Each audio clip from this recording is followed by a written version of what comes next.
কেন গেছে জানাটা পরিবলাই জানাটা পরিয়ে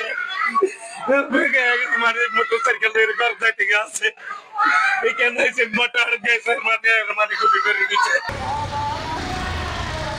রোববার সকালে চট্টগ্রামের রাউজানের কদলপুর ইউনিয়নে ঈশান ভট্টের হাট এলাকায় একজনের মৃত্যুর খবরে মোটরসাইকেল করে স্ত্রীকে নিয়ে সেখানে যান যুবদল কর্মী সেলিম। জানাজা শেষে বাড়ি ফেরার পথে মোটরসাইকেল লক্ষ্য করে সিএনজি অটোরিকশা থেকে কালো বোরকা পরা 5 অস্ত্রধারী সেলিমকে লক্ষ্য করে গুলি চালায়। পরে স্থানীয়রা তাকে উদ্ধার করে রাউজান উপজেলা স্বাস্থ্য কমপ্লেক্সে নিলে চিকিৎসক মৃত ঘোষণা করেন। বাজারে আছে যে বাজার ওষুধ নিছে বলে দোকান থেকে একটা তো ওইখানে গাড়িতে ছিল মোটরসাইকেলে বুরকা ভরা লোক বলতেছে সিএনজি থেকে মারে দিছে বলতেছে কেন গেছে জানাটা পরিবলাই জানাটা পরিয়ে মানে মোটরসাইকেলের ঘর ঠিক আছে এখানে এসে মোটর গেছে মানে খুবই করে দিচ্ছে। আধিপত্য ও রাজনৈতিক বিরোধের জেরে এ হত্যাকাণ্ড বলে ধারণা করছে পুলিশ।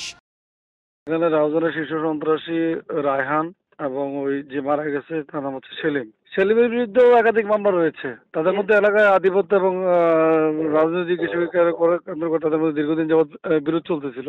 এই বিরোধকে কেন্দ্র করে সম্ভবত আজকে এই হত্যাকাণ্ড। গত 5 আগস্টের পর রাউজানের রাজনৈতিক সহিংসতায় 13 জন নিহত হয়েছেন। বিএনপির দুই পক্ষে সংঘর্ষ হয় অন্তত শতাধিকবার।